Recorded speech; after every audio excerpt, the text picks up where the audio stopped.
Do you want to send a video message on WhatsApp? You can send instant circle video clips on WhatsApp with just a few simple steps. Hello everyone, welcome back to our new video.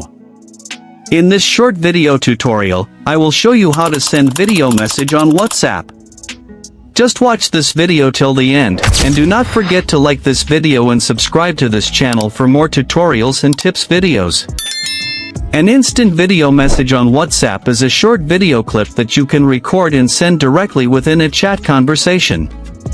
This feature allows users to quickly capture and share moments, emotions, or important information in real time.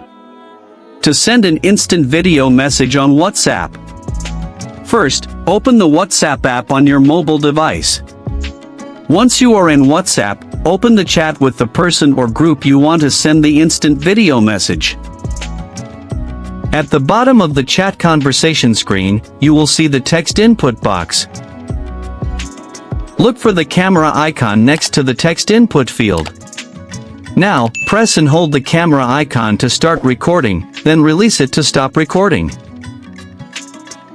You can slide left to cancel the video recording and slide up to lock your recording. If you slide up and lock the recording, you can tap on the icon to stop recording the instant video message. Now, tap on the send button to send your recorded video to your friends or group. By following these simple steps, you can easily send instant circle video messages on WhatsApp.